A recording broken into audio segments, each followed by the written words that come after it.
My name is Tamisha Torres-Walker. I am the co-founder, executive director of Safe Return Project here in Contra Costa County, and currently I sit on the Antioch City Council representing District 1, and I live in District 1.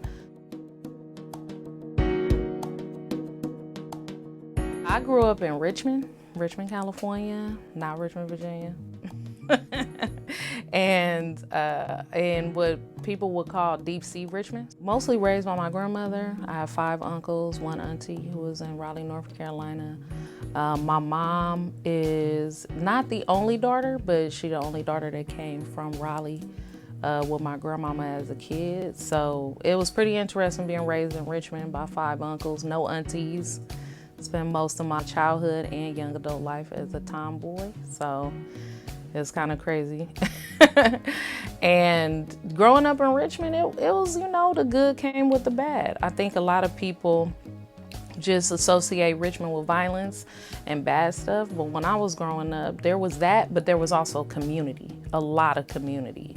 Everybody knew each other, everybody knew each other's kids. You could go, if somebody wasn't home, you could go to somebody else's house and eat dinner while you waited on your grandmama to come. Everybody looked out for each other too. So that also existed. And, getting outside was the norm. Being at the park, riding bikes, hanging out with your friends.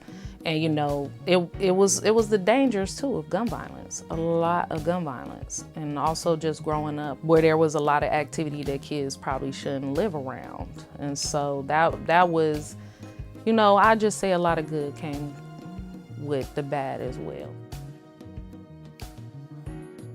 So I had a balanced childhood. I wish I wouldn't have had to live with as much violence as I did, and had so many encounters with the police. Other than that, I think growing up in Richmond is what shaped me to be who I am today, and I wouldn't change it for nothing.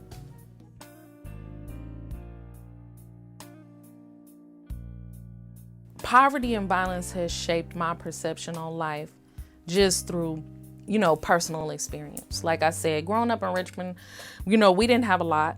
My grandmother raised 5 kids on her own. She had to do what she had to do to take care of them. And, sometimes, I've lived in situations where I went without food, without power, just the essential basic things that you would say you need as a child. I went without. I'm a domestic violence survivor. So I've experienced that kind of violence, and I've grown up in a home with domestic violence as well. We talked about Richmond and Richmond having violence. And so when I think about living in poverty and experiencing violence and what that kind of does to you, it's a trauma. Trauma doesn't go away, right? It leaves a scar. And so I've experienced violence and lost a lot of friends to gun violence, but losing my younger brother to gun violence in the city of Richmond in 2005, when he was the 45th homicide that year, where he was shot 43 times and 3 times in the head on his way home from his first job and died. And my family was devastated. I don't think some of us will ever recover from that. And,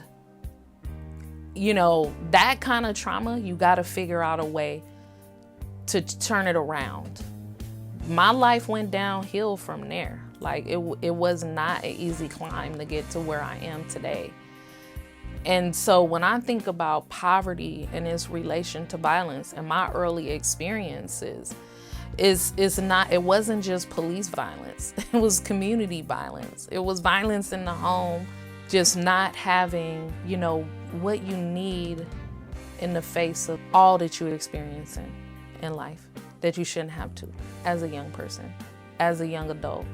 And then even that climb is even steeper because there are no resources in the community. The question is always gonna come up about my sons and the incident with the Antioch Police Department. These motherfuckers think that I give a shit about being a city council member. And I have to admit that the number one thing that I regret from that video overall was saying that I didn't care. I was 5 years old the first time I experienced a raid in the home that I grew up in, and I had guns pointed at me as a child. When I have this encounter with a police department that I don't know, where I don't have relationships, all I could do was operate in fear. And the outward expression of fear for me was anger.